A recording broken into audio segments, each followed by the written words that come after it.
Hello, in this video I'll be providing post-commentary of my speedrun of The Legend of Zelda Echoes of Wisdom All Dungeons Unrestricted in 1 hour, 42 minutes, and 29 seconds. A run that I'm quite proud of, and at the time of this recording is the world record by a little bit shy of 4 minutes. As the run goes, I'll be providing details about the run itself, the game, and some of my experiences with it. As we have a little bit of a cutscene here and a minimalistic movement section with Link to start the run, I'll go into a little bit about me as a speedrunner. I was primarily a 2D Zelda speedrunner known by a lot of people for running pretty much every 2D Zelda game under the sun, until I went on about a 15-month hiatus after SGDQ 2023. This game is basically the one that brought me back to speedrunning. Despite my hiatus, I knew as soon as I'd heard that this game was being released that I was probably going to speedrun it, if not definitely going to speedrun it. As a huge Link's Awakening fan, both the original and the remake, and especially somebody who loved what they did with the remake, I was excited to hear that Grezzo was developing Echoes of Wisdom, and was even more excited to see some of the same visual style come back. Despite the large amounts of downtime throughout this run, I can say with certainty that I had more fun running this game than I ever did with the Link's Awakening remake. So yeah, as we go through Suthorn Ruins as Link here, just kind of jumping over rubble, trying to take as straight lines as possible to where I'm going. In this upcoming room, I'll be performing a quick spin on Dark Nuts, which you can do in this game. I think this is the first 2D Zelda game to ever feature quick spins when you rotate the joystick really quickly and press the sword button. I think that's really cool. Continuing on, I started Echoes of Wisdom with the glitchless category, and I feel like despite that category's length, it remains my favorite category, and it was also just a really good starting point for me because it got me really used to the movement and like sort of the feel of the game. That's a little bit of a tight jump there, yeah, that category definitely has its fair share of really cool movement tech. This fight is the same in every single category as is the first 30 minutes or so are the same in pretty much every category. Here we have the Ganon fight. First phase, lay a bomb, shoot an arrow, advanced phase. Second phase, throw bombs up left, throw 3 bombs, shoot an arrow with them, they all explode. This fight's completely deterministic, by the way. 2 bombs up left, arrow, 2 bombs up right, arrow, fight's done. Yeah, that's a really cool, quick way to fight Ganon. You can do that in every category because your equipment's the same as Link, always. This run was performed on a physical cartridge on version 1.0.0, which was actually found to be the fastest version of the game, as we have a fairly, I don't know, pretty long cutscene coming up here. Of course, like, this cutscene is pretty much like, you know, this sets the stage for the game a little bit. Link shoots Zelda with the arrow. Link shoots the crystal that Zelda's in with the arrow. The crystal cracks. Zelda breaks out of the crystal and escapes Suthorn Ruins. So I'm just rotating both joysticks here to speed that process up a little bit. Important distinction, by the way. I am, since this is post-commentary, I'm not actually playing the game as I commentate this. This run was done at the time of recording, I believe, 2 days ago. It's done 2 days ago. This run was performed on, what's today? This run was done on January 7th, 2024. So we just run over, grab the cloak. And again, this is, as long as you move even remotely cleanly here, you won't get caught by the gloom that's coming at you, or the void, basically. So I'm just trying to run as straight as possible, you know, without colliding with everything, taking as straight a lines as everything as possible. You don't really have a lot of movement options here, besides for jump, and that's basically it, jump and move.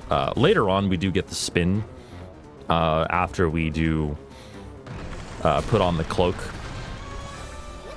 But yeah, that's another story. So we have a cutscene coming up here, so I'll explain a little bit more about what I'm playing on and basically the development of some of the version discoveries that we've had. So this run was performed on a physical cartridge on version 1.0.0, which was found to be the fastest version of the game quite a bit of time after the category had started to be run, actually.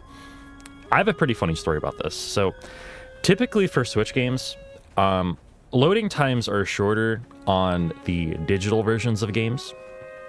This remains true for Echoes of Wisdom, with the exception of the loads that take place after performing menu storage, and I'll get into menu storage a little bit later.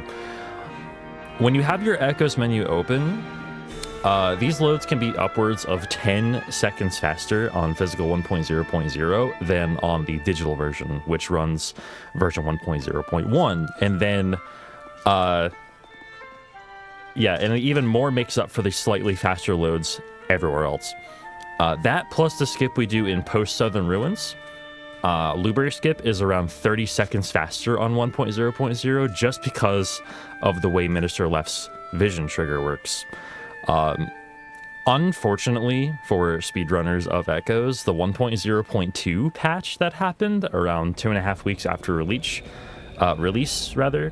patched menu storage, making wrong warps and, by extension, glitched categories as we knew them quite impossible. Meaning, if you happen to accidentally or unknowingly upgrade your digital version to 1.0.2, you were pretty much out of luck to run on what was, well, thought to be the fastest version at the time, digital 1.0.1.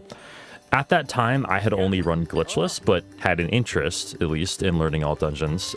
Since I didn't have access to a homebrewed Switch, my only option was to buy a physical copy of the game, play on a different Switch, which I happen to have an older Switch from before I upgraded to my Zelda OLED, and have it completely disconnected from the internet so that it never updated and just stayed on 1.0.0. So the whole time up until then, I thought I was going to be playing on a slower than optimal version, which I was ready to accept.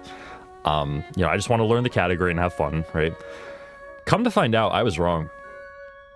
After doing some in-depth loading comparisons with other runners, and then especially after the discovery of Blueberry skip, which would happen a few weeks later, so that was, I was actually running on the fastest version, as it turned out.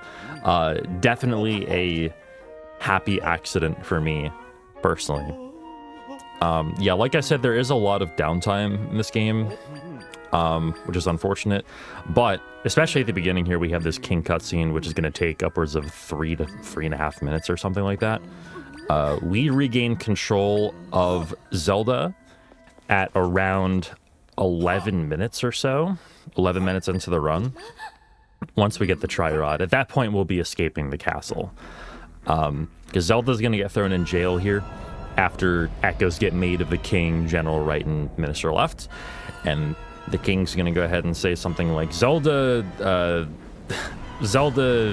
I don't know, she did something evil. I forget exactly what she does, but I've been playing in German in this game for, I think, the longest time now. German is the fastest language for this category, at least in my opinion. I say in my opinion because it's not exactly set in stone.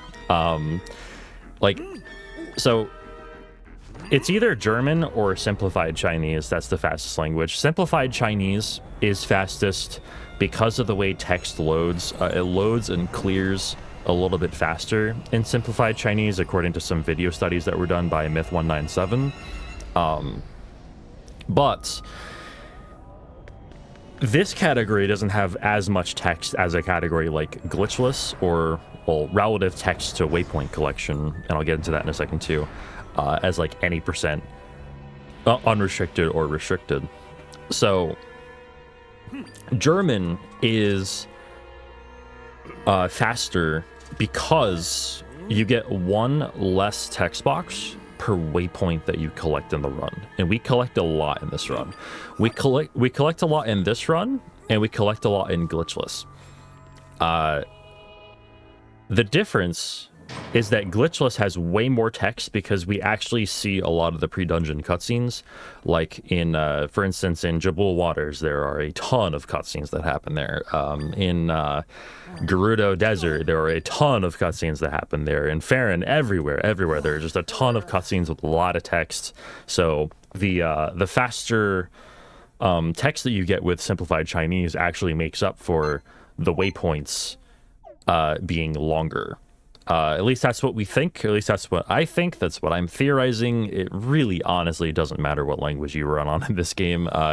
German is definitely thought to be the fastest, at least for this category, because of the lesser amount of text that you get compared to the waypoints you collect. And we do collect a lot of waypoints for reasons, again, I'll get into.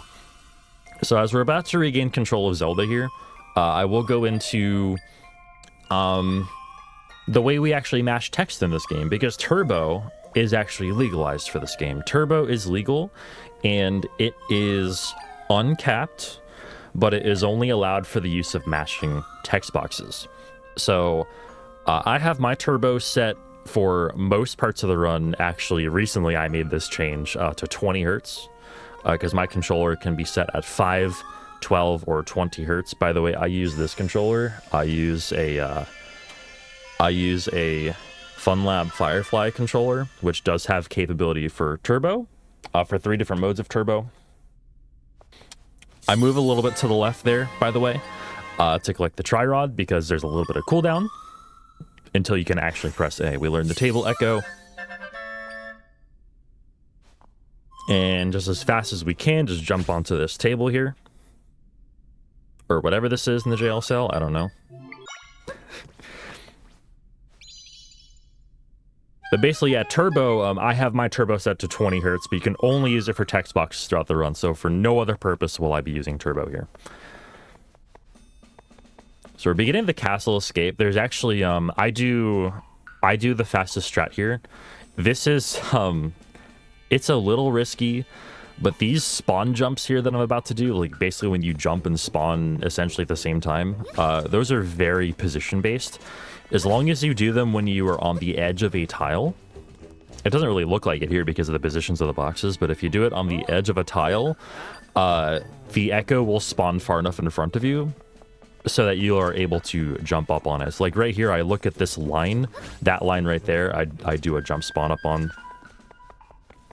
The inputs for that are you hold Y as you move, so that Zelda is like moving as she's about to spawn the echo, and then jump as soon as you release Y. It's one of those tricks that's simple, but maybe a little bit easy to mess up if you don't know exactly what you're doing. So, but yeah, it's position based. What else did I want to talk about here while we're going through this? Okay, so basically the premise of the category. The premise of this category of all dungeons, unrestricted at least, is to wrong warp into every single dungeon. And I made a video about wrong warping, which you should check out. The intricacies of wrong warping are very, very long to get into. So I suggest going to watch that video before trying to understand what's going on for wrong. If you really want to truly understand what's going on and how I'm doing everything, because it goes by quickly, I recommend watching that run before doing anything. So now we have the ability to at least wear the cloak. We had the cloak the whole time, but now we can wear it.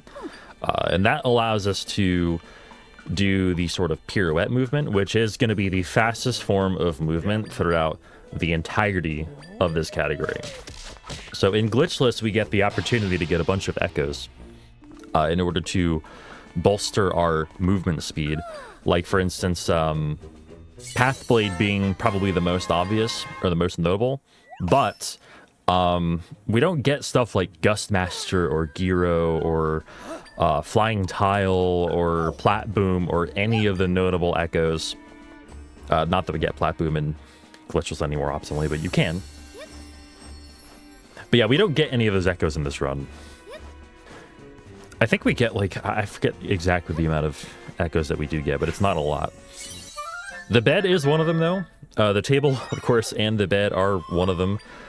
So this is just me trying to maximize as much as I can my spins, because you move significantly faster when you're spinning than you do when you are just walking.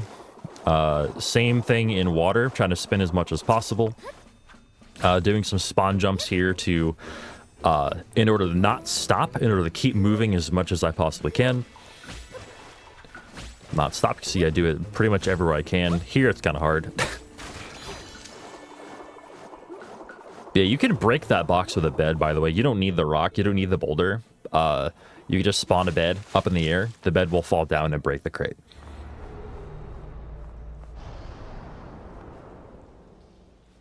So this escape was fairly okay. I did make a little bit of a mistake there at the end there, though. I did... normally you're supposed to, well, quote unquote. Normally I spin jump across a little bit of a line that I use as a trigger. But I didn't spin. So I lost a tiny bit of time there. This was still a solid escape, though, that I forgot to split for. Oh well. Or it might have been a hotkey issue. I don't remember, but I don't know.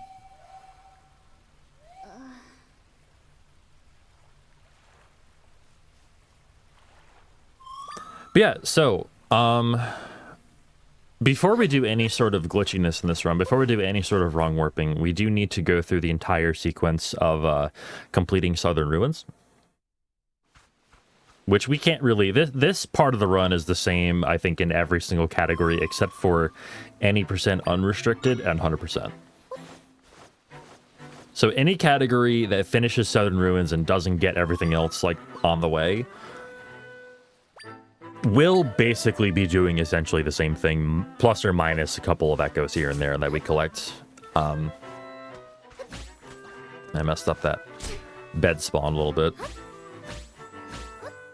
But yeah, just using beds right away here to get up on that platform, on that north platform. There's a southern platform that the game, I think, intends for you to get up on, but we just kind of skip that.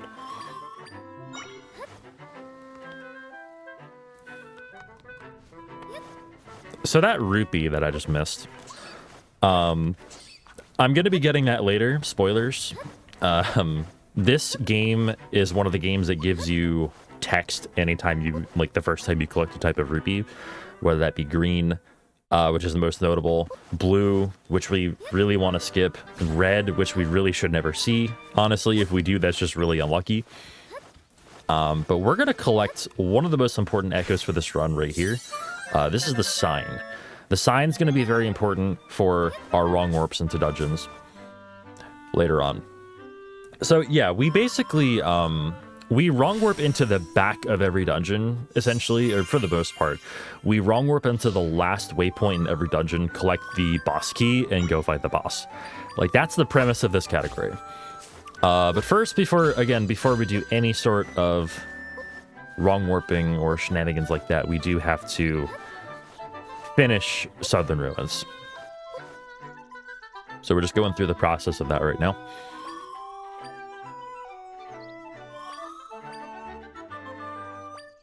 The routing of this run, the dungeon routing, is very particular. Because this game operates on flags, like, to determine, like, you know, what happens in terms of cutscenes, etc. Like, you know, so, for instance, we don't fight the boss of Gerudo Sanctum in this category. We don't fight Mogrif. And this is a category that we are allowed to skip Mogrif in. The thing that makes Mogrif, or rather not appear, but the thing that makes Mogrif skippable is the fact that you finish Faron Temple before you finish Gerudo Sanctum. So this game has two sets of dungeons. You have your, or I guess three if you want to count Hyrule Castle in its own set. But Suthorn Ruins, Gerudo Sanctum, and Jabul Ruins are all in part of one group as part of the pre-Hyrule Castle group of dungeons. And then you have Hyrule Castle itself, and then you have Faron Temple, Eldin Volcano, or Eldin Temple, and you have Lanayru Temple, all as their own subset of dungeons. They each have their own flags associated with them as well. So if you mess up the order, like the game really, like you can do the dungeons, those like sets of dungeons in any order that you want within the set. But if you break up the order, if you do say like a post Hyrule Castle dungeon and then a pre Hyrule Castle dungeon, it messes with the flags quite a bit and can allow for stuff like that. So here's a pretty cool trick that I actually managed to mess up here. This is my biggest mistake in the whole run right here. So yeah, I just kind of fall off there. I'm glad I continued this run because, I mean, spoilers, it did PB by a lot, but that is it's a relatively small time loss compared to what can happen in some parts of this run, but right there, that's the most time I lost throughout any part of this run. So it's not going to get worse than that. Trust me. So I enter Suthorn Ruins. Given that I haven't gotten the green rupee yet, I entered Suthorn Ruins about 10 seconds beyond where I want to. So like I'm about 10 seconds slow here, but I did go on to have a really solid Suthorn Ruins, especially considering I got the green rupee. I think I got the green rupee from the Ignazol in this run. So here we learn Bind, push the rock onto the switch. That's a little faster. That's actually a lot faster than moving it to the side and then just going to stand on it. You can move the rock straight up there as well, which is nice. And here we tell this Strantula to go to sleep. Just as you would telling anyone to go to sleep, just throw a bunch of beds on them. 7 beds kills the Strantula. Strantula is really important in this run. In fact, every echo that we collect is important in some way, shape, or form.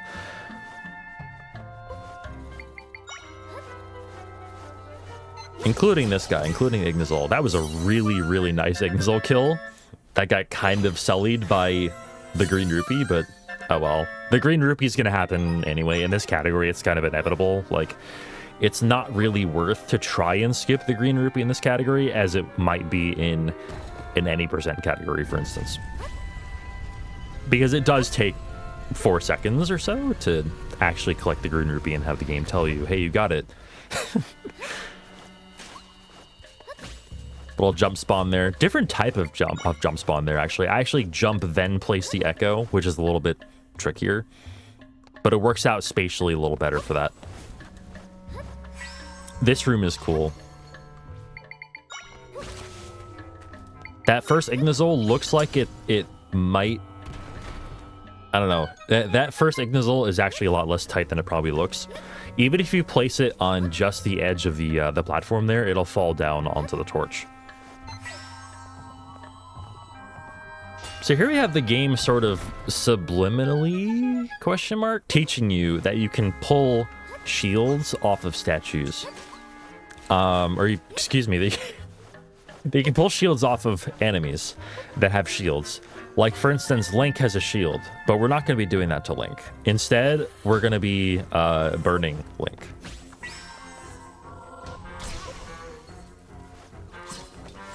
So the Ignazol just kind of takes care of Link. You'll notice here, by the way, that I'm placing the Ignazol and then I'm also binding the Ignazol. That's to kind of fix a hitbox issue that the Ignazol can have. If the Ignazol just straight up jumps at Link sometimes the hitbox won't actually function properly and it won't stun him. But the way we do this now, where we bind the Ignazol and then wait for it to get into its attack animation, and then just like let it touch him, it'll work every single time. Having that fight become consistent was huge. It made the whole run feel so much better, because, you know, in this fight we would lose 10 seconds randomly sometimes to something we didn't understand. So here we pick up the Sword of Might, which allows us to transform into Sword Fighter form. We'll be using this a bunch on boss fights especially. Actually, no, we really won't in this... No, not in this category, actually. Now that I think about it. We do need it. Of course. But we actually won't be using it as much as you might think that we do. For a reason. So, this category actually skips... it skips the ability to get upgrades, essentially. Because you do a trick after this, which I'll get into the trick itself afterwards. But first we have this room with Deku Babas. You can pull the Deku Babas, and you can see here I actually jump at the right time to avoid knockback, which is important for doing that room fast. That's a little bit faster than using Sword Fighter form, by the way, for that last, the last Deku Baba. Sword Fighter form transitions take, I think, a little less than a second and a half, if I'm not mistaken. They take about, like, transitioning back and forth takes about 3 seconds or so. So, like, you want to avoid doing that unless you absolutely have to. But sometimes it can feel fast to use Sword Fighter form when it's really not, because of the transition time between the forms. So upcoming is actually a very important couple of rooms. So I actually do the more aggressive strat here, because I'm thinking to myself, my start has not been very good. I'm going to be a little bit more aggressive in here. So, like, you can do this strat in this room, which saves about 2 seconds over a more consistent version. So I'm going to touch 0 platforms in this room.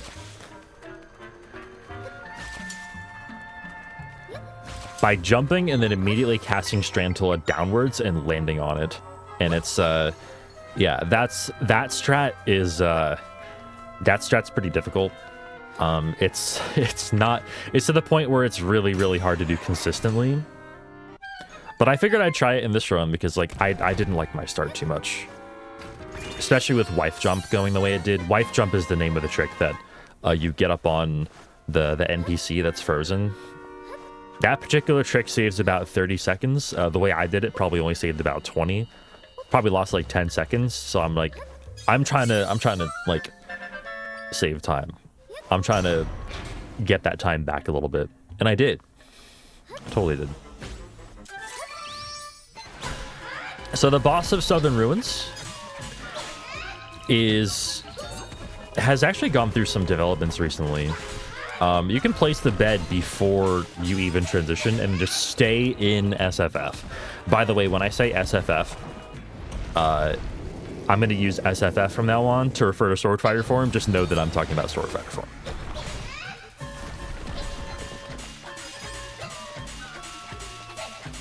Also, did you see how close the gem was to the bed? Because you can break your own beds. If you hit your own beds with Sword Fighter form, and you slash it, it breaks. So I had to be very careful there not to break my own bed, or else that would kind of ruin the strat. This Suthorn Ruins, by the way, was probably the best Suthorn Ruins I've ever had.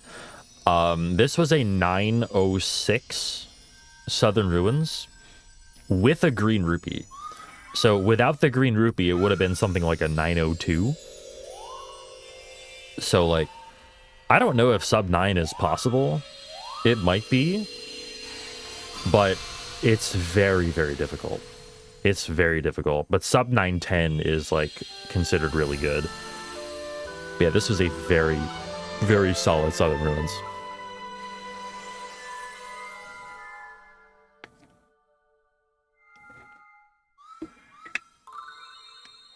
So immediately following Suthorn Ruins, I'm going to be getting the heart container, and then immediately following Suthorn Ruins, I'm going to be doing a trick called Blueberry Skip. Blueberry Skip involves taking advantage of something called safe tiles. Let's talk about safe tiles. A safe tile is a tile that you will warp back to upon voiding out of an area or falling infinitely. So say you fell through the map, right? We're not going to be doing that, but say you fell through the map. You would respawn on the last tile that you had access to, right? That tile is called a safe tile. You can sort of manipulate your safe tile.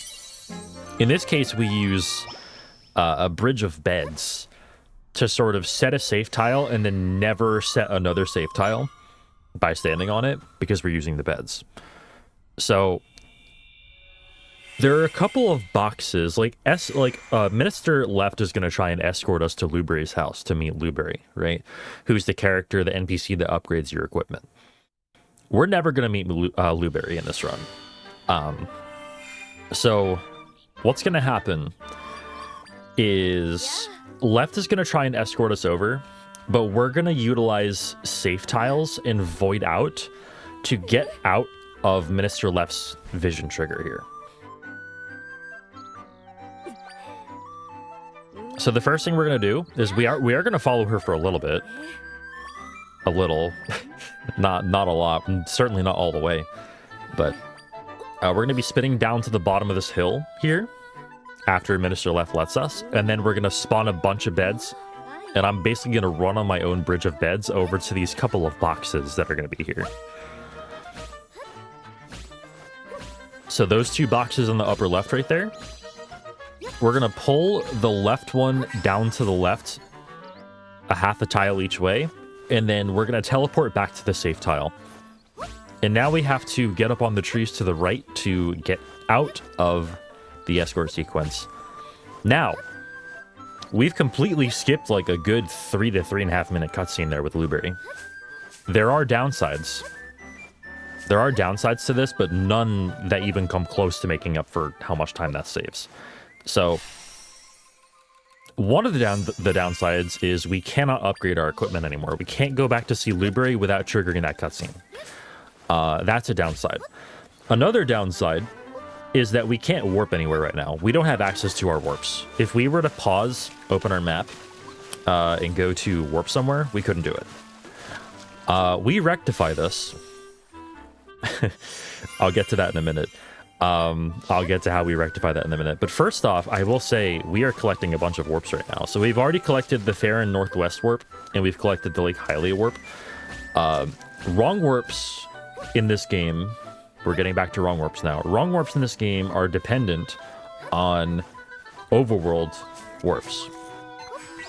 So basically what you do when you wrong warp is you use an overworld warp and basically warp to... Oh god, how do I actually describe this? Okay, so there's a really good explanation of this somewhere.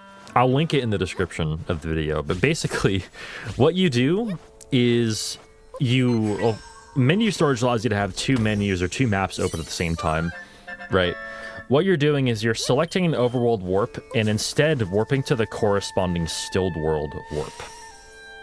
So you're getting your you're getting two menus up at the same time. You're accessing the stilled world, and then you're selecting overworld warp, but just before you input for that warp, you're switching up your map. You're switching your map, and the game will warp you to the corresponding stilled world warp to the overworld warp that you selected. So that is to say, we need a bunch of overworld warps to warp to a bunch of underworld warps. That's the easiest way I can explain it. So we're getting every overworld warp right now that corresponds to where we want to go. So that particular one right there, the ranch warp, corresponds to Lanayru Temple. So if we select that warp and do the proper wrong warp input sequence, we can warp straight to the backside of Lanayru Temple, like right near the boss. That one warps us to the final boss.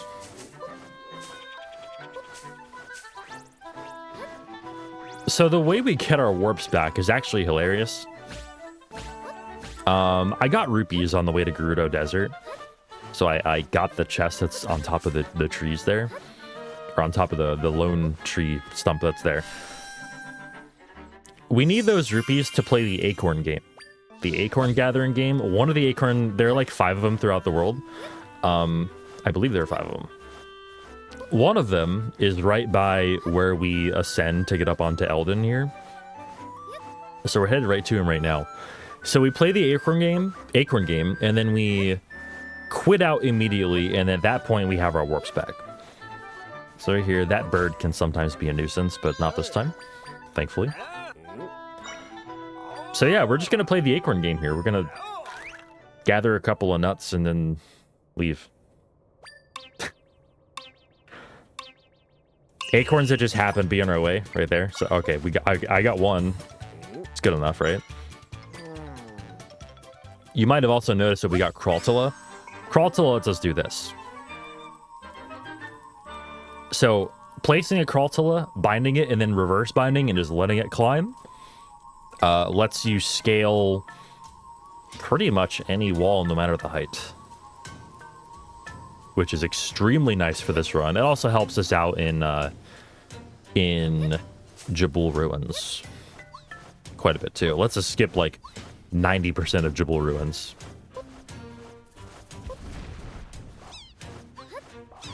So since we don't get upgrades in this run, we have to rely on echoes for the most part, or an echo for the most part, to do our damage for us. So that's why we're going over here, and we are going to get Lizalfos 2 as an echo, and that's going to deal most of our damage in this run. It's actually kind of amazing. We didn't realize how good Lizalfos 2 was until quite a bit after this category was created. In fact, until Lizalfos 2 was theorized to be a thing, we didn't think Blueberry Skip was even going to be worth it because, you know, robbing ourselves of level 2 sword didn't seem like a very good idea. But Lizalfos 2 sort of quelled any disbelief in that. Also, that was a gold split, by the way, right there. I do gold a few splits in this run. You can see by my splits, and right now I'm doing my first wrong warp. Once again, explanations of wrong warps. I will link a card in the top right, so you can go see how wrong warps work and like why they work, what I do when I wrong warp. I won't be fully explaining wrong warps in this run. I definitely suggest going to watch that if you want to see what's going on.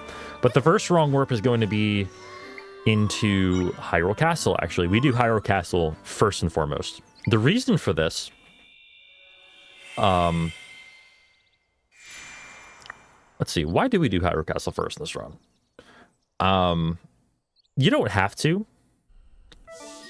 but I do. Like, I'm somewhat comfortable with a 4-heart Ganon. That's really the only like thing that can stop you from doing Hyrule Castle first is like, so say you want to fight Ganon with 5 hearts, you'd probably do Jabul first. And then you'd fight Vocavor with 3 hearts, which is a lot less scary.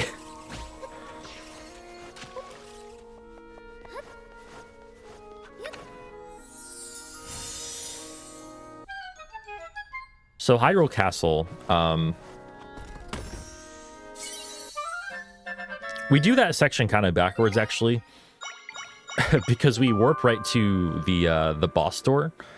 You can go to the left there, just use beds to scale up there. As long as you do some careful, like, bind work with the Tektites in that room, you can just make it up there.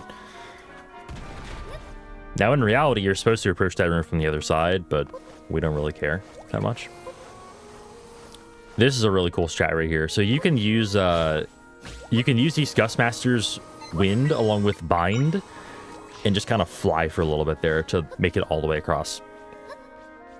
We don't get Gustmaster in this run. Gustmaster is actually probably more of a personal preference than anything. There are some points you can use it, and here we have the powerful Lizalfos 2 on display here. Just makes super quick work of that room. You can get Ball and Chain, but you don't have to. Again, personal preference. Both Gustmaster and Ball and Chain are pretty personal preference echoes in this run.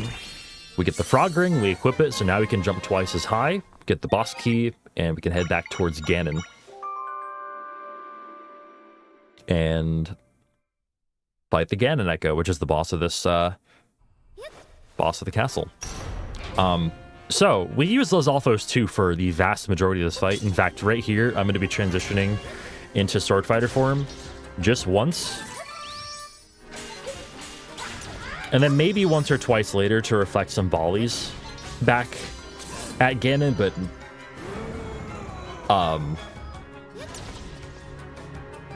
Never anything more than that. This fight is actually almost completely deterministic. So I know exactly what he's going to do, where he's going to go. As long as I do the fight the way I'm supposed to, I know exactly where he's going to go. Except for there. Sometimes he can spawn below me.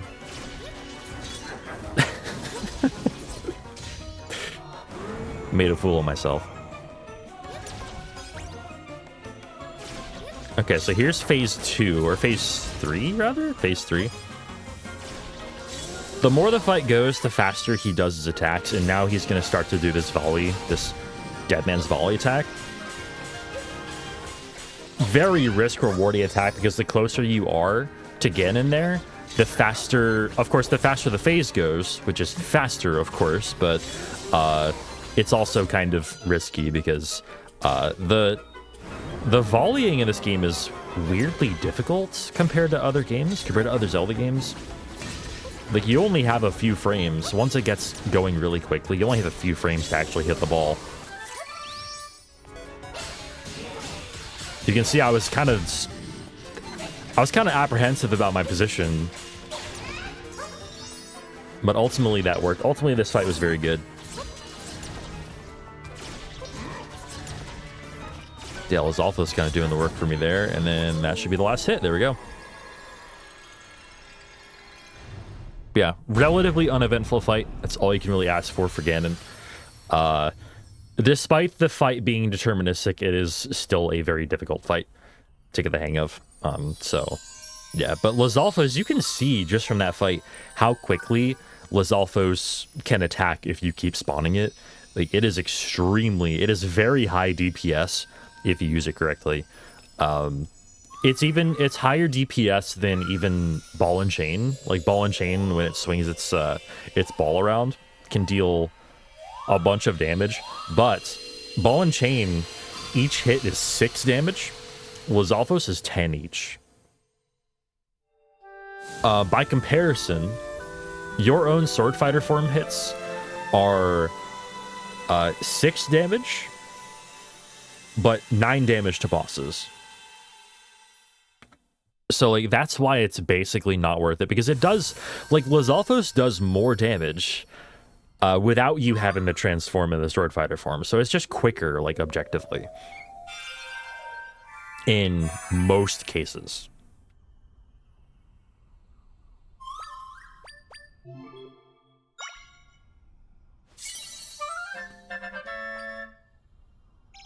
Okay, so the next order of operations is we have a couple of long cutscenes to watch here. I will end up skipping this heart. I get a total of 5, or I finished the run with a total of 5 heart containers. But I basically had that in mind to end the run with 5 hearts, because that's, I mean, maybe with the exception of Scorchill, that's what I'm comfortable with. However, I want to prioritize the hearts that are actually in the way between yourself and the warp portal at the end of each dungeon, and this heart is on the opposite side of the warp, so I don't really want to get that if I can help it. In this, the cutscene that happens after this castle, after Hyrule Castle, actually heals you itself, because Zelda sleeps. Like, Zelda sleeps in her bed. So it heals you. It just straight up heals you. You don't need to get the heart. If your worry is that you have, like, I don't know, half a heart after the fight, you don't have to worry about that unless you just want 5 hearts.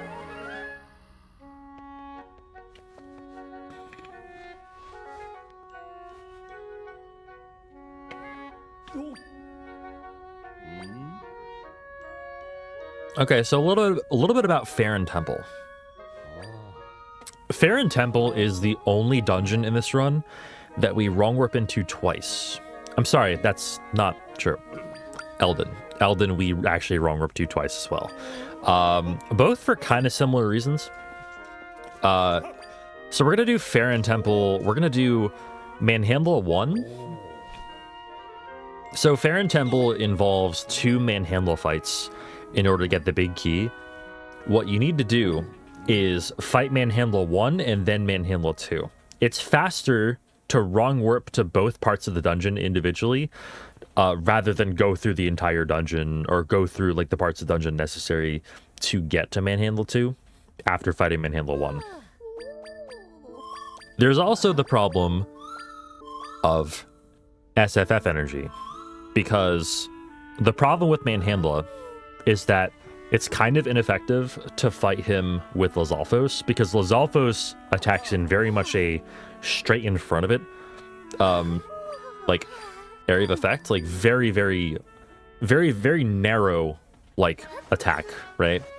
Whereas your sword fighter form swipe attacks basically in a semicircle around you. So you want to use SFF when possible. To do that, though, we need energy. And we don't quite have enough energy to fight Manhandle 1 and Manhandle 2, like, back-to-back. So what we do is we separate both sections of Faron with a dungeon. So we do Faron 1, you can see by my splits on the left-hand side. We do Faron 1 and then head over to Jabul Ruins to fight Vocavor. And then the energy refill from Vocavor gets us enough energy to fight Manhandle 2. And then we don't need any energy for Goma because we just use those Alphos too. So that's basically the order of the next 3 dungeons that we do. We do Faron 1, Jabul Ruins, Faron 2, and then the funny stuff happens. The funnier stuff happens with Gerudo Sanctum and... Actually, it's just the end of Faron 2 is funny, and then Gerudo Sanctum. Yeah, this run has some really funny parts that are just very endearing. You'll see what they are. Particularly around the end, between the end of Faron Temple and the end of Gerudo Sanctum. It's just, the run is just funny. The game does not know what is happening at some points.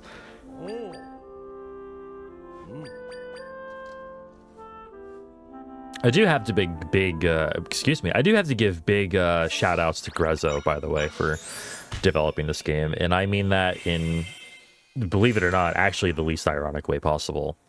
Because they actually made a super tight game here. Like, in terms of glitches, the ability to break the game. Because so far, it's been 3.5 months since the release of this game. A little bit more, maybe.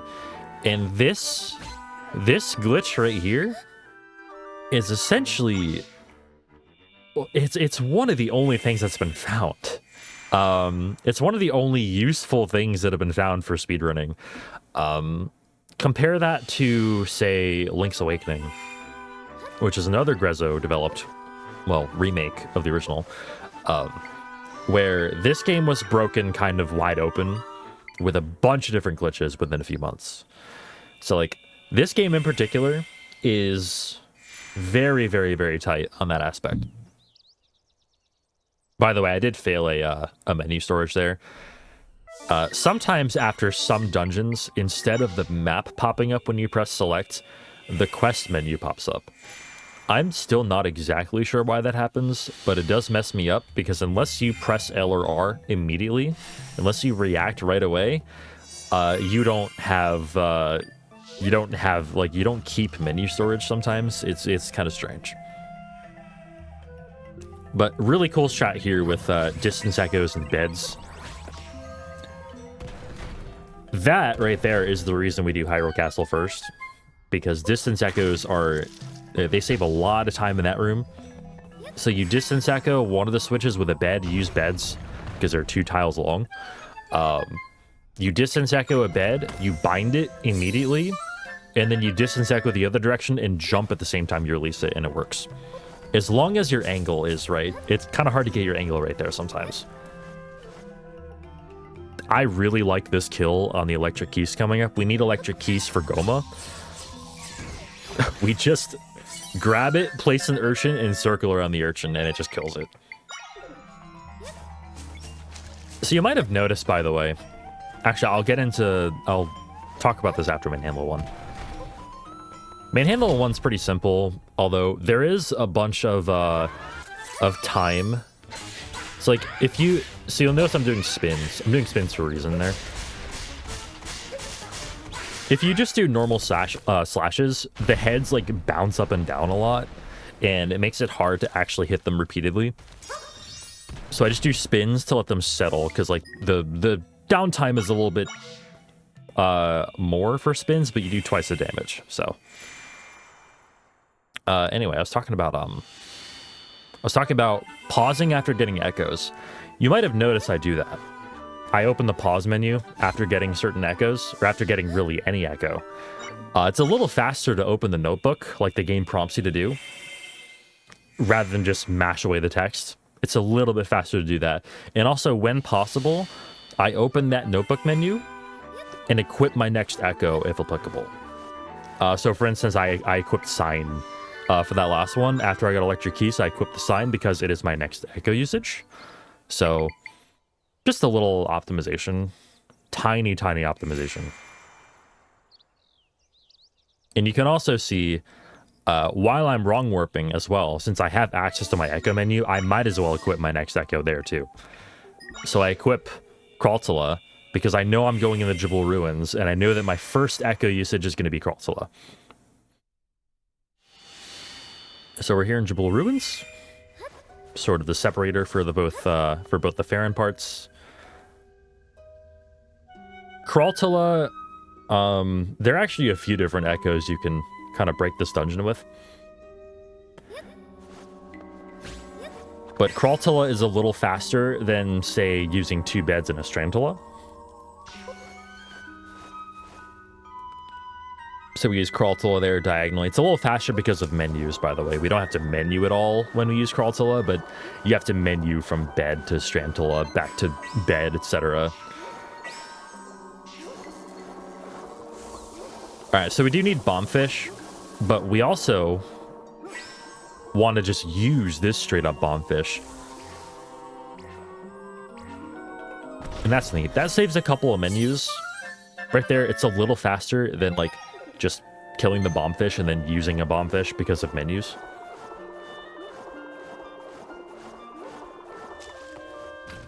And here we get the big key. And we're going to do something called auto-loading here. I did this a couple of times in Hyrule Castle, too. Auto-loading just means utilizing your last autosave, which happens to be, you know, after you get the big key, the game autosaves as long as you give it, like, a few frames of time. So we can utilize that autosave to just, like, load it and come back here immediately.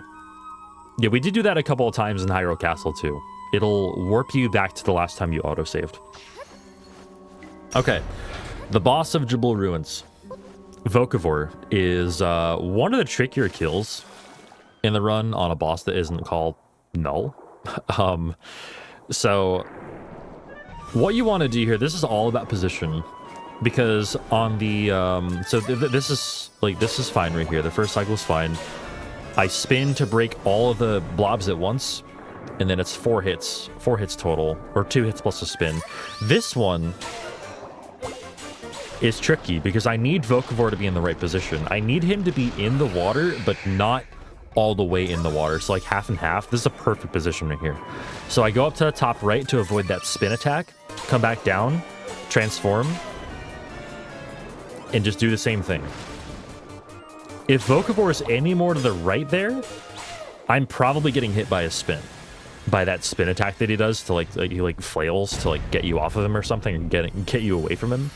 But if Vocavor is far enough to the left, you can just swim to the top right and just avoid that. And you get a very, very nice, clean, quick kill on the Vocavor. In Glitchless, that fight is a little bit easier because you have Water Block to be able to extend the water out to the right. But we don't have that luxury in all dungeons, so we just have to get Vocavor in just the right position.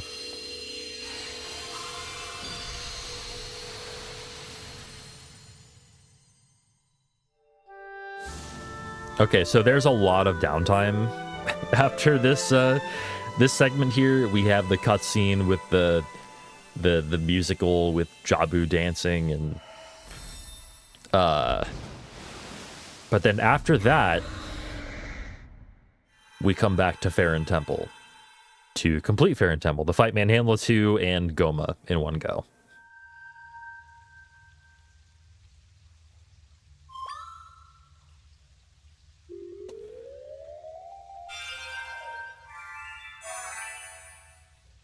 So, I did mention something earlier about, like way earlier, about the dungeon routing being very particular in this run. So right now, we have finished Jabul Ruins, right? The game assumes, because of the quest that we complete by finishing this dungeon, the game assumes that we have not beaten Hyrule Castle yet. We have beaten Hyrule Castle. That's just an example of how flags work in this game and how we can sort of manipulate this to our advantage.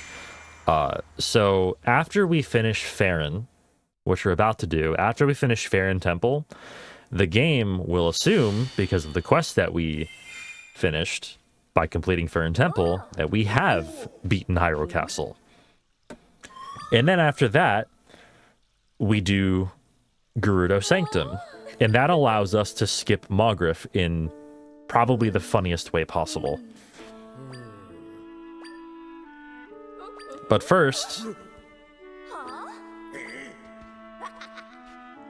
we're watching the Jabul musical.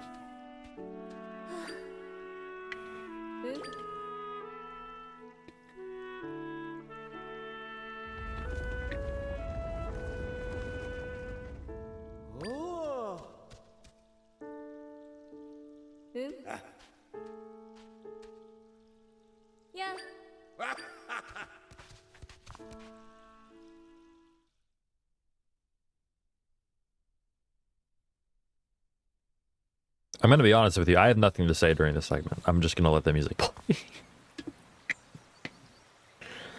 But I hope you're enjoying the video so far. If you are, this is around the midway point of this run, so if you are enjoying the video, feel free to like this video, comment, subscribe, etc. to my YouTube. I would really appreciate it. And also, check out my Twitch, also in the description. It should be twitch.tv/TGH_SR. The SR stands for Speedrun and not Senior or Song Request. Just so that we're aware.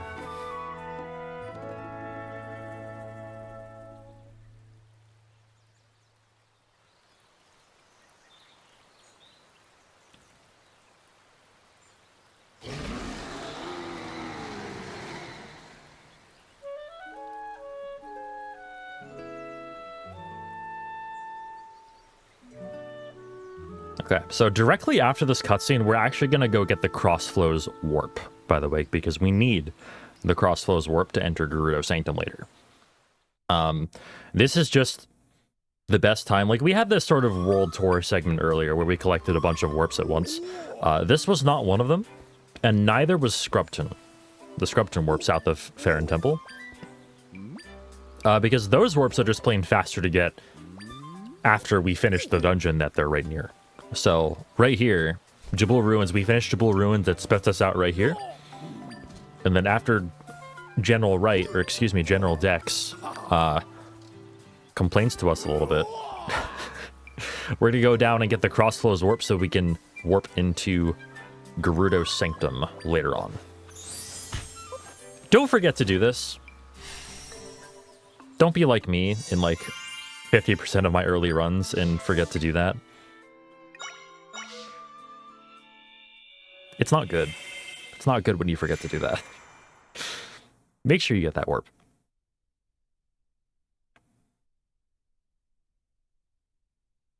So all of my wrong warps up to here have been using this particular point right here we can void into Eternal Forest. There's one later on, after you finish Eldin, when you want to wrong warp into Lanayru Temple. There's one where you actually use the opposite side of the forest, because it's a little faster to approach the forest from the west instead of just warping across to the east. That's not until later, though. So you'll see I equip Bombfish on this Wrong Warp here because that's going to be my first Echo. In fact, that's the only Echo I'm going to be using on Manhandle 2. You have the option in this fight, if you did pick up Ball and Chain, you have the option in this fight to use Ball and Chain on like the left side of the flowers after you use Bombfish to stun the blue flowers. So like basically you would attack the right and Ball and Chain would attack the left, but I don't think it saves enough time to warrant getting Ball and Chain, but it can make the fight more comfortable. So that's an option that you have. So I have to make sure that that first Bombfish explodes inside the first blue flower. These blue flowers are only susceptible to bombs. Whether they be Sword Fighter form bombs, which we don't have, or Bombfish. But we can only use bombs for those. And you have to wait until one explodes before you use the other, or else it'll disappear in the first one's mouth, which is pretty annoying. You gotta wait a little bit. So we did pick up this warp point earlier so that we can warp straight back to the boss door without having to wrong warp again. Which is nice. We've already wrong warped twice. We don't want to do it again. This Goma fight, if I recall, went a little bit south on phase 3. The first two phases were fine. Like, this phase is pretty fine. Phase 2 went okay, and then phase 3 is a really good example of how good the targeting system is in this game. Oh, that missed. That's not supposed to do that. Okay, yeah, this fight could have definitely been a lot better.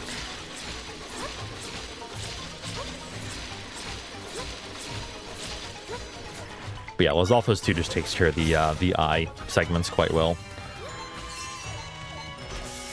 So yeah, there's one hit, and then I spend a good time, and frankly, like, a lot of that was my fault. Yeah, and then it's just a little bit unlucky here. And even more unlucky there. Yeah, the Goma fight is one of the, It's one of the worst fights in this run, to be honest with you, if it goes badly. And this one definitely did go a little bit south. Like, it wasn't awful, but it was certainly less than ideal. What are you going to do? I probably lost, like, a total of 10 seconds on that fight. I think that's reflected in the split itself, because I did lose about 10 seconds to gold. So it was otherwise a good split. It just, Goma was a little bit south. That's all. But yeah, targeting that upper leg, because you only have electric keys here to use. And really, honestly, electric keys is probably the best thing to use, period. But I don't have Gustmaster. Gustmaster would let me ride the wall and go up to, like, actually get up close and personal with that top leg, that top node on the top leg. I don't have that luxury in this category. You can get Gustmaster if you want, but I'm not sure it's worth just for that. If you get Gustmaster in this run too, you get a cost reduction cutscene at the end of Lanayru Temple that takes, like, I believe it's a little under 5 seconds. It's around 5 seconds. That plus around the 9 seconds it takes to actually get Gustmaster in Hyrule Castle makes any other applications for Gustmaster just probably not worth it.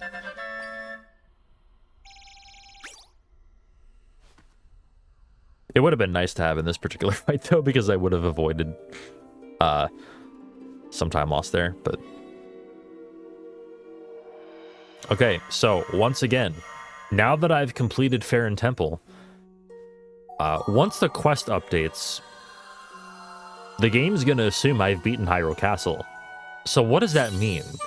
When I go back to a pre-Hyrule Castle dungeon, what's gonna happen? Well, I'll tell you what's gonna happen. The game's gonna think I've beaten it.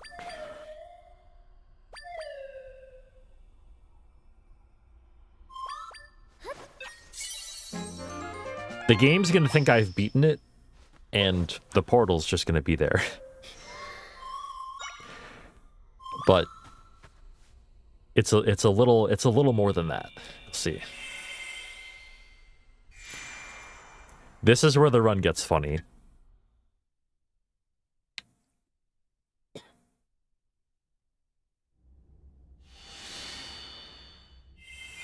So the good thing about completing Faron Temple is that, you know, you've vanquished Goma, right? And the Deku Scrubs are all like, oh, well, we don't have our cotton candy anymore. You know, the cotton candy that they had that we obviously knew that they had because we've been here multiple times in this run, right? So like, hey, you know what we can still have? Smoothies. Everyone except for this poor Deku Scrub here. That is.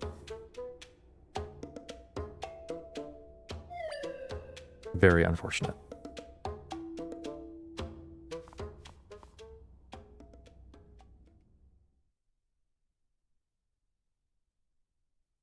And we have another post-dungeon cutscene here. So, again, the good thing about all dungeons, the thing that I think makes this like one of the more accessible categories in the run is its length combined with its gameplay.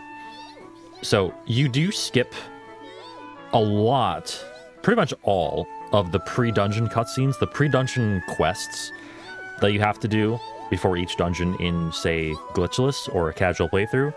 You don't have to do any of that in this category. You just wrong warp into the dungeon, and the game pretends it never happened. Because it did never happen. But you still do get the post-dungeon cutscenes, and you know, for that I'm kind of thankful, because it does still give you some time to take a breather, I guess. Especially Eldin. Shoutouts to Din's life story. We'll get there in a minute.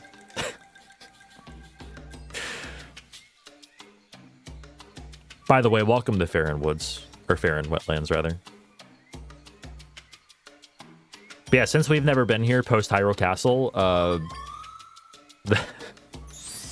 the game is now playing all the cutscenes that we would have gotten before we entered the temple. And tries like, wow, what a big non-existent rift. Hang on, I'm gonna try and find a way inside. Huh, okay, the door's open. Alright, that's cool. I don't know how you're gonna get inside, though. I know you can't use open doors. Yeah, we gotta remember to get Scrubton Rift. Scrubton Rift? Scrubton Warp, not Rifts. There is no Scrubton Rift anymore. We gotta remember to get this. Because Scrubton is what lets us finish Eldin Temple. Okay, so now we're gonna wrong warp into Gerudo. Gerudo, I'm warning you, is not gonna look the same as you remember in your casual. While the dungeon might look the same, what we're doing is not gonna look at all like what you probably did.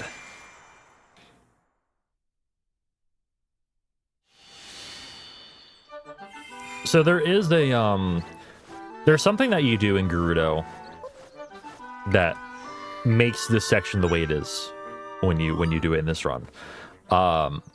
You know the section in Gerudo when you pull the plug and the sand drains?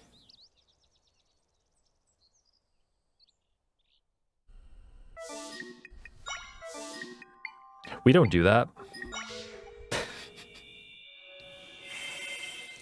So the result is sand. But all we have to do is go down and get the big key, right? Easy. Or, well, we just won't be able to see what we're doing in this room. That's all. Which does make it significantly harder to do. Because as far as I know, there's no real setup for this room. It's just do it without being able to see. There we go. So now we go fight Mogrif. Mogrif is a very challenging boss. Well, normally he is.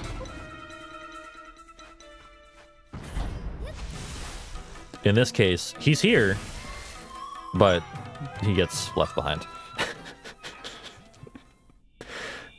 Goodbye, Magrath. Okay, so that portal's there because we finished Faron Temple. And that's how we finish Gerudo. Gerudo's very funny. Gerudo exists. You'll notice, by the way, I'm kind of bleeding time on my splits here. That's not necessarily because I'm having a bad mid-game. Like,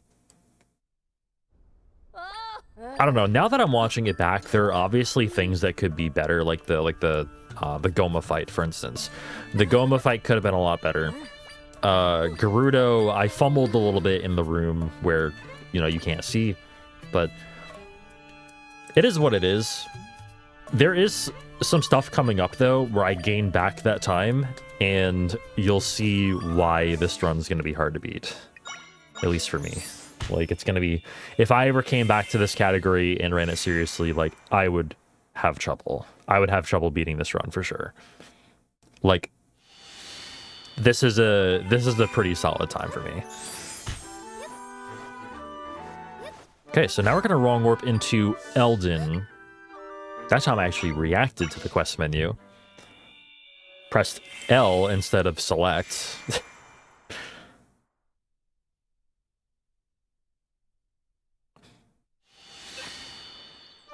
So we wrong warp into Eldin twice, or more specifically, we wrong warp to the Rift in Eldin, the Stilled World section of Eldin, and then we wrong warp to Deep Eldin Temple. We need a single small key. And the fastest one to get is at the very beginning of Eldin Temple.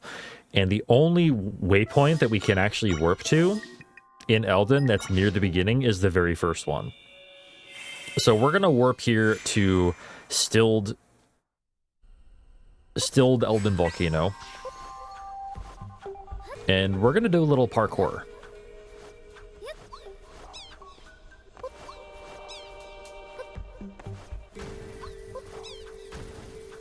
There we go. So you can go off the right side here, but that Moldorm definitely trolled me a bit. A little bit of a mismenu there, but that Octorok is a little bit of a troll, so I like to grab him, bring him to the land, and then just shock him. Otherwise, he can be a big nuisance, especially if you're going left side. If you're going right side, he can be... He's okay. If you're going left side, something about the way he operates just makes it so that you can and will get hit by what he shoots. So Straintill is really nice here. You can use this Lava Rock here, all the way right in the room. Lava Rock is another optional echo. It's optional mainly because it can be used on Volvagia. And also one really nice usage of it, like in the 2D lava room section of here. So now that you got the key, we just kind of bail and we wrong warp again into the latter half. So in order to get the big key in Eldin from the last waypoint, you need to backtrack. You need to backtrack, but there's a locked door in your way, which means we need a key. So that's why we get that first key. So we get that key, we wrong warp to the boss door waypoint in Eldin, and then we backtrack. We go backwards. Now we get another key.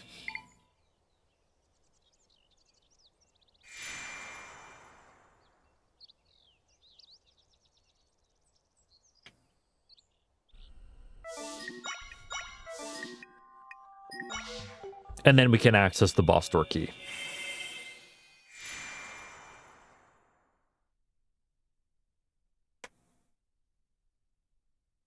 So here we are. We have to make sure that we actually activate this waypoint because we do want to warp back here. There are some quirks to this this dungeon. First off, the first one is the locked door. Also, going backwards through this room is a bit of a trip the first couple times you try it, but as long as you know where the wind geysers are, like, this is fine.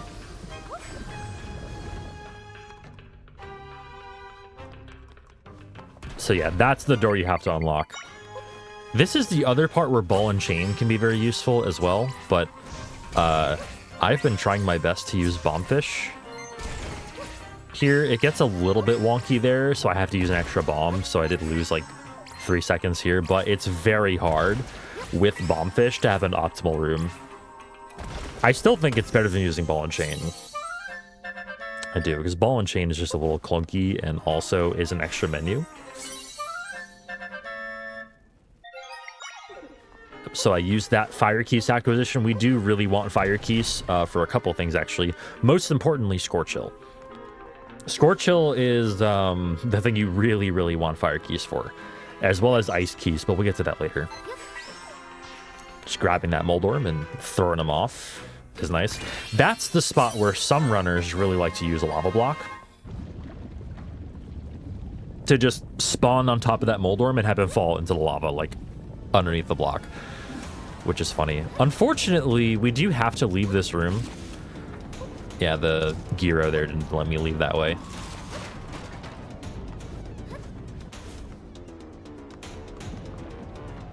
So we do have to leave that room because the game won't let you warp straight from that room. So as soon as we leave that room, we can just warp straight back to Volvagia and go fight Volvagia. Volvagia is... okay, since I'm not running, I know I'm not going to curse myself by saying this. This fight's an auto-scroller. If I were playing and commentating at the same time, I would never say that. I would say, at best, it's a step shy of an auto-scroller, but... Because I know that as soon as I say, oh yeah, this fight's an this fight is an auto-scroller, or it's free or something, I'm just gonna mess it up. Like, it's just gonna not... It's just not worth it. So, Lizalfos 2 is really nice here. Volvagia has a couple of things you can do to him.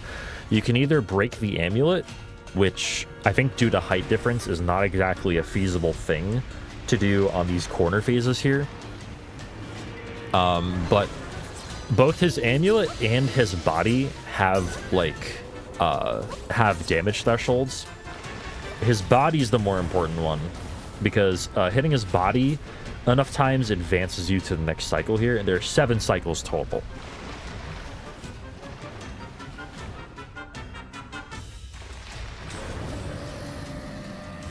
So in general, I'm trying to hit his body either 4 or 5 times, depending on the cycle. So like I've hit him 3, there's 4 or 5. This one, I can actually break the amulet and skip the green bullet attack he's been doing, which is a little faster. I believe it's a little faster. It's worth noting, by the way, that the Lizalfos will only quick attack like that. It'll only rapidly attack your target if you are targeting what you want to hit. If you're not targeting, he'll just kind of stand there and he won't really do anything. And you'll notice that on these bottom right, these bottom right cycles too, I get a little bit.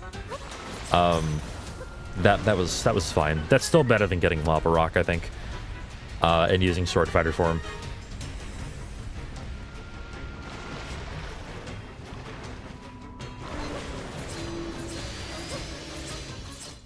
Yeah, I actually go as far on that bottom right cycle to cancel the Lizalfos Echo to just despawn it so that another one can spawn in its place, because the spot I have to stand is actually pretty precise to get that to work.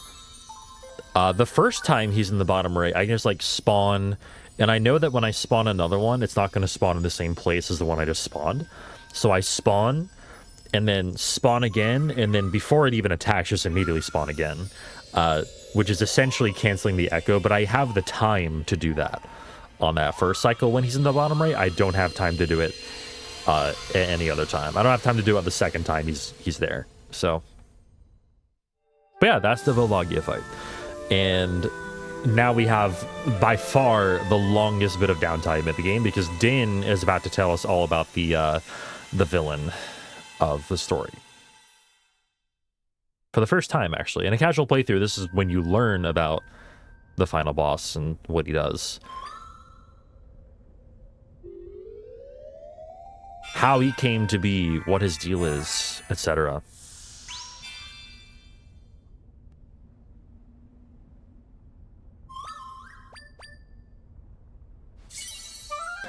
So what's really nice about Turbo in this run is I actually have a controller that auto mashes for me. Like, one of the modes of Turbo on my controller is that I can actually auto mash. So this is a really good time in the run to, like, get up and go take a bio break, basically, or like stretch, or I don't know, like, I'm old, so I roll my back out. I go, I file my taxes. I take out a mortgage. I don't know. But yeah, this cutscene is long. This cutscene is long enough where you can at least take a bio break for sure.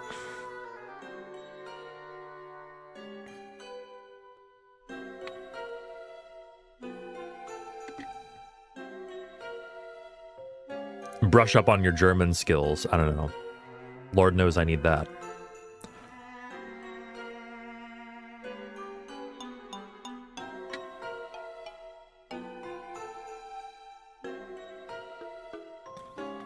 But yeah, once again, let's see. I have made some other videos on movement tech that you can do in glitchless as well. Recommend checking those out too. And maybe by the time you've seen this video as well, I will have made other movement tutorials. I'm not sure. Honestly, I'm a very spur of the moment type of content creator. So definitely check out and see if there's anything else there you might want to look at. But the ones that I have made at this point are Gust Gyro, which is really cool. Lets you literally fly using Gustmaster and Gyro, like in tandem with one another. There's Tornado Chains in still Jabul Ruins, which let you skip the entire thing, essentially. And you, like, legit just fly using a pot and reverse bind.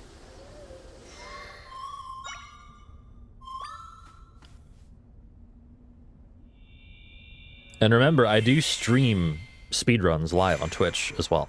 So check out my Twitch in the description as well. Okay, so now that we're done with Eldin, and now that we're done with that cutscene, we have another cutscene.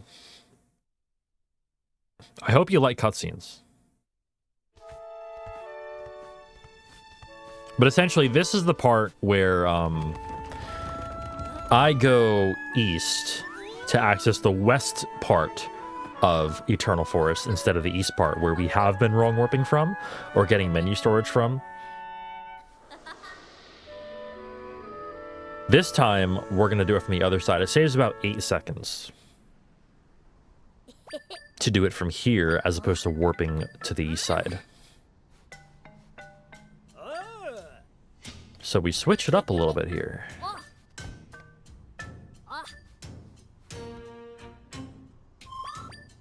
So Lanayru Temple, which is where we're coming up on, is home to probably the most volatile boss in the whole run. Scorchill, I have names for Scorchill that I will not utter here. I will get demonetized. But yeah, just know that he's not a good boss in the speedrun. He's a fine boss casually.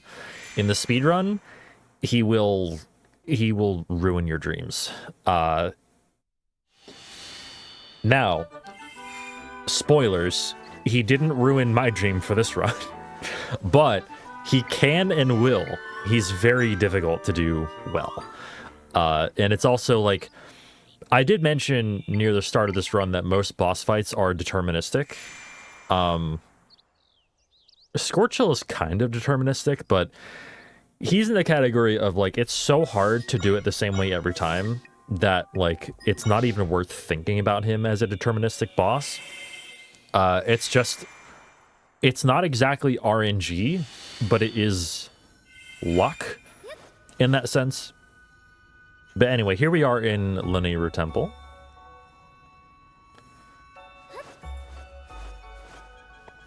So the first order of business that we need to do is, so in order to fight Scorchill effectively, we need both a fire-based and an ice-based echo in order to do both fire and ice-based damage to him. So what we're going to do is we're going to come up here and get ice keys. So we got fire keys in Eldin Temple. Now we're getting ice keys. So that was a pretty clean acquisition of that echo. You can get ice slug as well. In fact, for a while I actually did get ice slug, but I've just kind of come to the conclusion that it's not really worth it.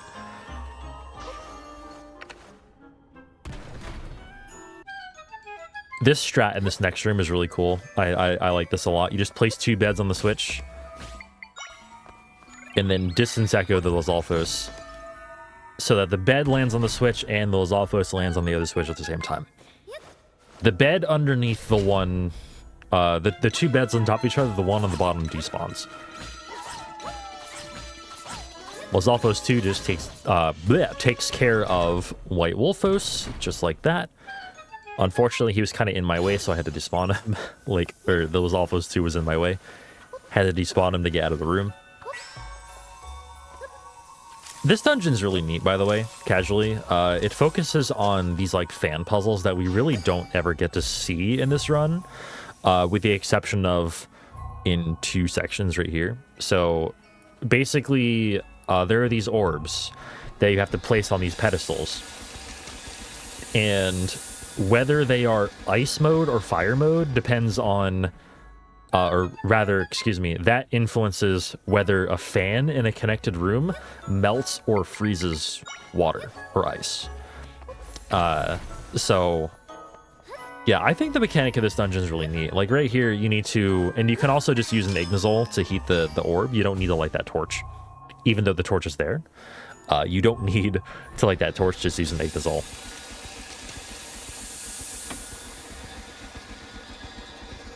So first you have to melt the ice to get rid of the icicles coming up. And now that it's just water, you can just freeze it.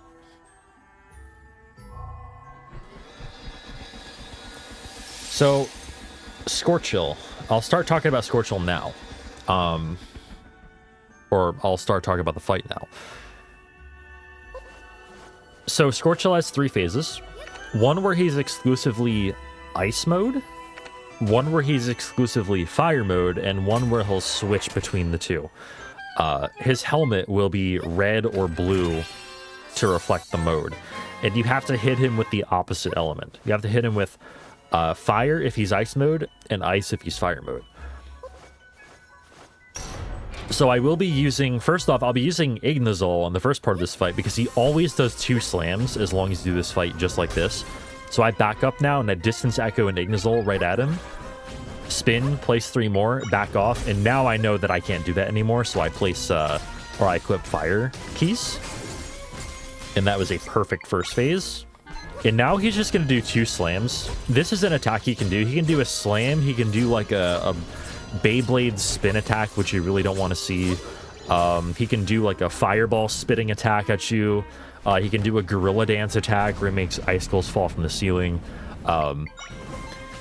I got really lucky in this fight because for the most part, he really just slammed. And slam is the one you want because not only does it make him immobile for a short time, but it also just lets you hit him super easily because his helmet was just on the ground. And now he's going to do it again, I think. Yeah, his helmet's just on the ground. He's just standing there, like...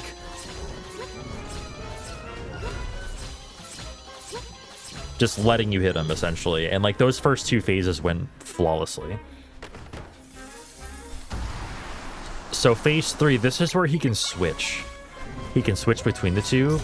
The floor becomes ice again, so that makes it a little harder, too. When the Keese flies at... You'll notice that I'm doing a little bit of damage when the Keese is, like, either rising up to hit the helmet or when I'm touching the helmet when it's on the ground after he slams. The Keese actually does more damage when it's flying at him as opposed to when it's just floating up, which is why I don't immediately, like, just spam a bunch of Keese. But yeah, that fight went extremely well. I had to avoid those those things on the ground. I had to move around those things on the ground in order to like actually hit him for that last part. But you cannot ask for a better Scorchel than that. At least not with like the strats that I use. Maybe we'll find a better way to fight Scorchel in the future, but yeah, that's I can't ask for a better one than that. Just to put in perspective how good that fight was. I thought I had a pretty good Scorchel before. My gold was beaten in this run by 22 seconds. I thought my gold had a pretty good Scorchel.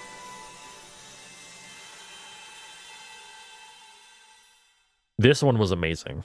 Like, this one was the Scorchel of, like, the stuff of dreams, basically, was what that Scorchel was. Like, I can look back at this run and say, like, that's the reason this run was good, is because of that fight right there. Because that fight can go so poorly. I can't count how many times I've been on a decent pace and died on this fight. This time, I don't think I took damage here. I don't think I took damage on this fight at all. Which is not common for me. Like, I normally leave this fight with, like, a heart and a half of health left or something.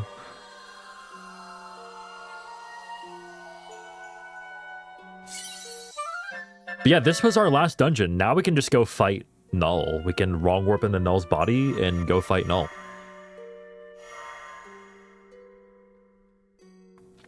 There's supposed to be a cutscene, a very long cutscene that plays where Null makes an echo of Zelda, right? We don't get that cutscene in this run. Again, because of the way flags work. I believe it's because we finished Gerudo between two of the post-Hyrule Castle dungeons. So between Faron and Eldin, we finished Gerudo. And because we finished Gerudo, we're not going to get this cutscene. Because we sort of interrupted the three dungeons being completed in succession, I suppose.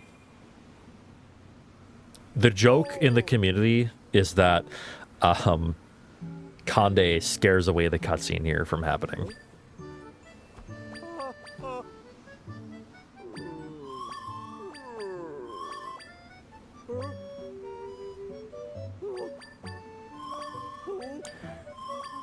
Okay, so things to go over, I guess, prematurely, or rather preemptively, in Null's body. So we wrong warp in the Null's body. A consequence, or rather a byproduct, of wrong warping into Null's body is that we actually have Sword Fighter form in Null's body, which you're not supposed to be able to have. Because you bypass the flag. Like, you don't actually hand your stuff to Link, is the simplest way to put it. You don't hand your Sword of Might to Link. So you can't, like, you don't go through that process of relinquishing your Sword Fighter form access. And this is very good for us, because Sword Fighter form is very useful in Null's body, particularly in the parts before Null, actually. We don't use it at all on Null, we just use it in Null's body. We fight Null a different way. We actually use Link a lot on Null itself. But Null's body is actually really scary, because there are a couple of points which, in fact, you'll notice... Spoilers, I gained a minute and a half in Null's body on my previous PB. My previous PB was on a fairly decent pace up until entering Null's body, and then I enter Null's body and I lose a minute and a half just to some stuff that went very slightly wrong and snowballed.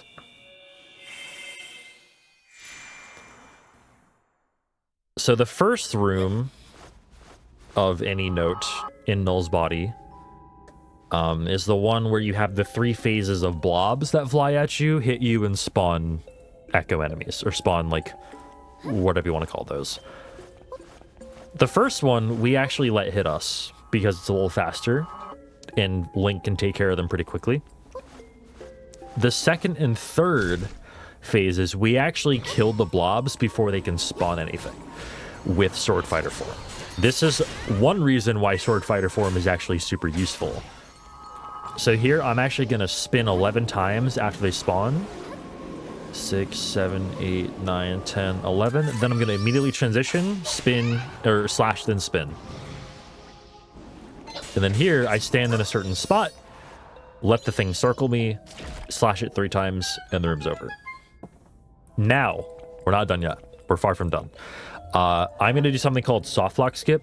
So because the game, because I wrong warped in, the flags don't quite work properly in Null's body. So Link is actually not on the left side of this room. He's supposed to be. And the way that room works, the way you actually like progress through that room is you hit the switch, Link walks to the top of the room, nods at you, then leaves. Because Link's not there to do that, the door never opens. Or the door opens, but you can't move. Like, the game will let you move until Link does a certain action, but he's not there. To rectify that, as I do this room, by the way, to rectify that, right, you hit the switch and you save and quit on the same frame, which luckily the game does let you do.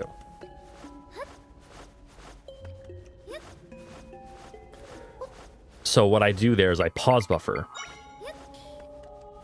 I pause buffer with the echo menu until I see the switch light up. And the first frame where the switch lights up, I can save manually and then load the save, and the door's just open. I can just go.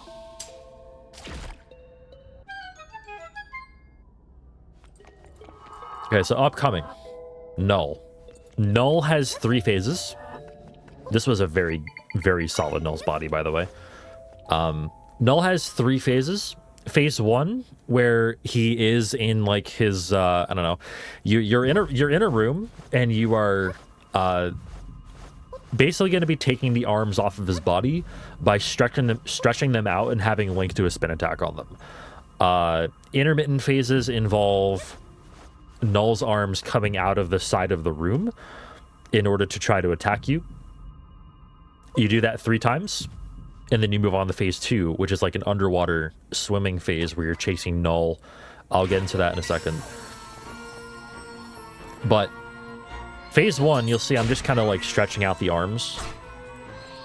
And Link is standing out of them spin slashing. There's a little bit of so-called luck involved with Link. Like, for instance, him holding out his sword here is actually losing me time. Which is unfortunate. But as soon as the arms come out of the wall, I grab them, outstretch them. And as soon as I outstretch them, or as soon as I grab them, really, Link is like, sort of... Link makes that his top priority to go and cut the arm. I missed that one. I was surprised at how Link just quickly got to that other arm. In some positions in the room are hard to do this from, but... Yeah, as soon as he falls down, as soon as Null has all the arms, like, detached from him, I just spawn a bunch of Lizalfoses, and they speed up the process of, like, moving on to the next cycle. But yeah, doing this as quickly as possible is fine, as long as Link behaves, which he normally does during those sections.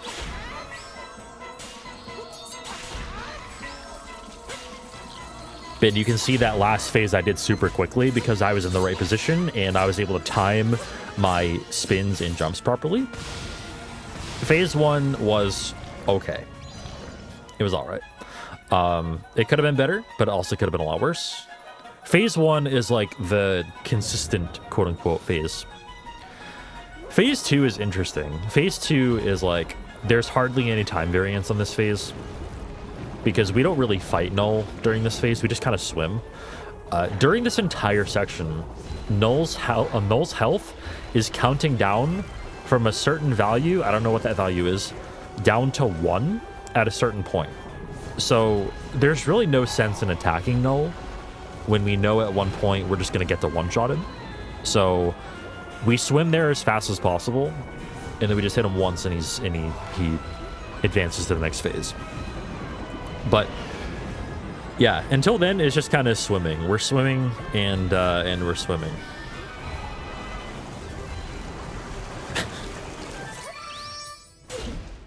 And then in order to save a menu, or 2 menus actually, we sword fighter form there to end that phase.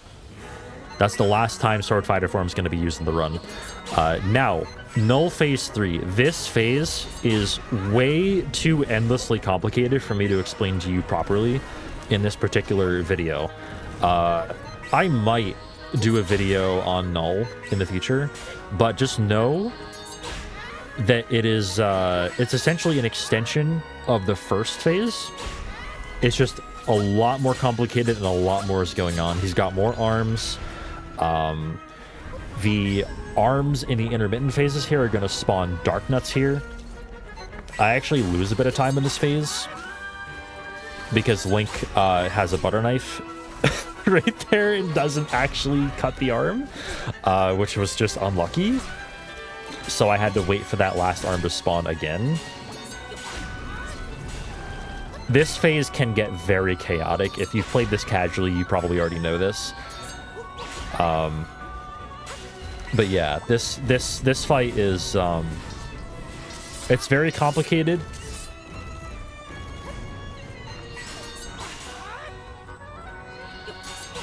But yeah, all I'm trying to do really is just on these phases, I'm just trying to stretch out these arms as much as possible, and also I'm trying to eliminate the arms with tries at the end of them, like the ones with the yellow spheres at the end of them.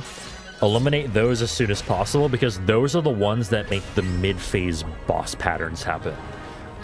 So if I don't eliminate those first, I get extra boss phases, and that's not good. Like, I don't want those at all.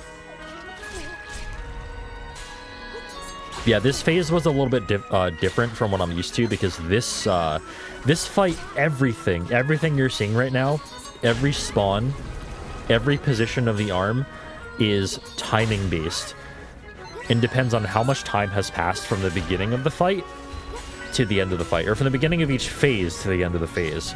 And it is that's what makes it complicated, because it's like, I can kind of equate it to like frame rules in Super Mario 1, except it's not nearly as tight as that.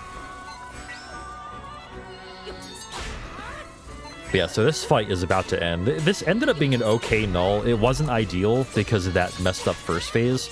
Link just kind of didn't cut that first arm, and frankly, watching it back for the first time, I'm not sure why that didn't work, but whatever.